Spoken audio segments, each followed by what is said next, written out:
It's not always easy to know what to do or when to do it. We don't always know when we're getting off track. We don't always know when we're making mistakes. Sometimes we need someone else to help us with those problems, with those challenges, with those oversights.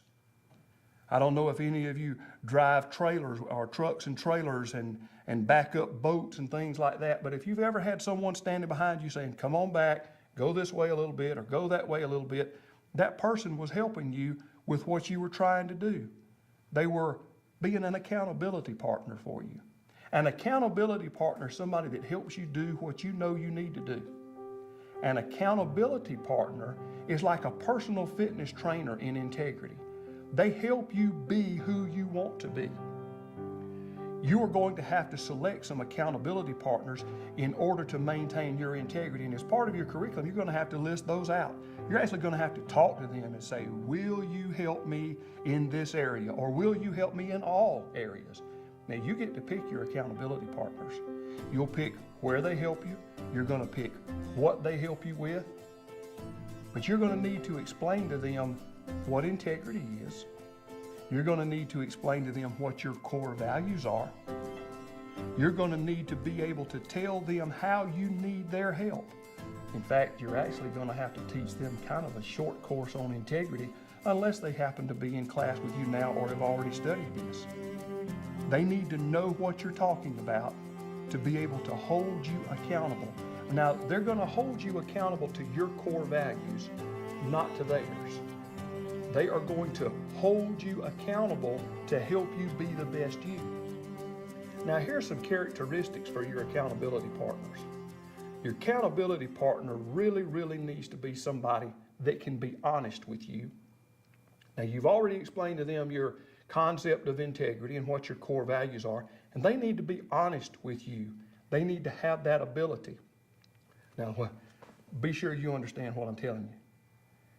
If you've got somebody in your family, and most of us do, that doesn't mind telling you just exactly what they think, and they'll tell you right now, that's not the person you need for your accountability partner. You need somebody who can not only tell you, but that you don't mind listening to.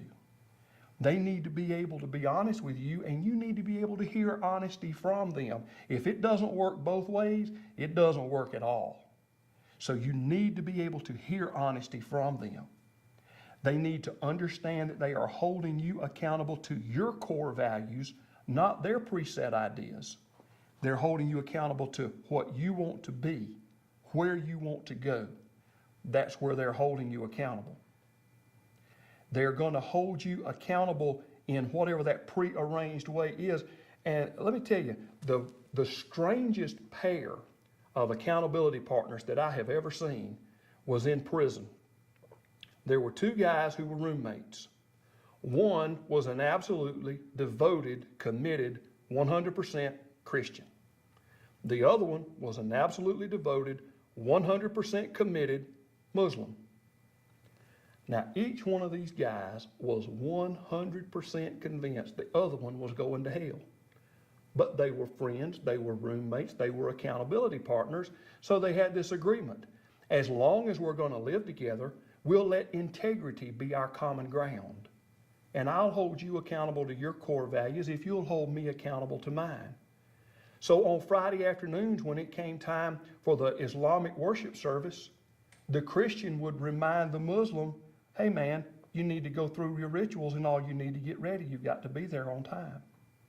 And on Sundays, when it was time for the Christian worship service, sometimes the Muslim would wake the Christian up from his nap and say, hey man, you need to get ready. Church is about to start. Each one of these men was perfectly willing to let the other one have the core values that he needed to be a person of integrity and to help hold him to it without it having to be a point of contention. Sometimes your responsibility means that you have to allow the other person to be what you would consider wrong and then relate to them from a basis of integrity with respect, listening to what they say, honoring who they are as a person. Don't always have to agree with everybody, and not everybody is always going to agree with you. But you need to have accountability partners. Some of us have built-in accountability partners already. I already mentioned earlier, I'm married, so my wife is going to be an accountability partner in certain areas of my life, whether I want her to or not. My son and I have some arrangements and some agreements of areas where he will hold me accountable and I will hold him accountable. The same thing with my daughter. And I've got friends, my friend JD, that you will be meeting as part of this curriculum here. JD pretty regularly asks me, have you been on a date with your wife? Are you spending time with your daughter? Are you hanging out with your son? How's your family life going? I got another friend who only asks me one question. How's your thought life? Wow. What a question. You are responsible for living up to your obligations, and one of your obligations is to develop an accountability network. We've given you some keys on how to do that and some clues to the right way to go about the process in the curriculum that you've got. I hope you'll take it seriously, and I hope that you'll pick good, responsible accountability partners who will hold you accountable and who will take seriously their responsibility to hold you accountable. No one can affect your integrity but you. But it is awfully good. What a strange way to say it. It is tremendously good to be able to pull in reinforcements as we're trying to do that. If you're thinking about your castle of character, you might think of it as your security force, the ones that are going to help you enforce integrity in your own life.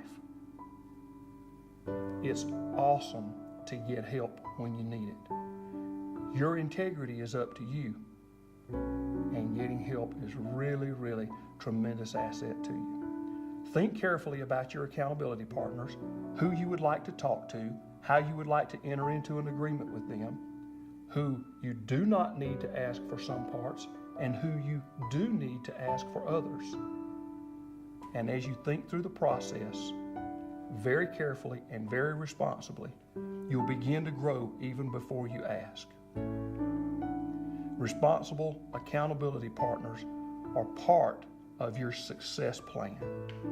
We're going to talk in our next session about what will hold your accountability together, what will hold your integrity together, the mortar for your cornerstones, the cement of integrity. We're going to hold on to that till next time. Have your accountability partners ready, because we're going to check.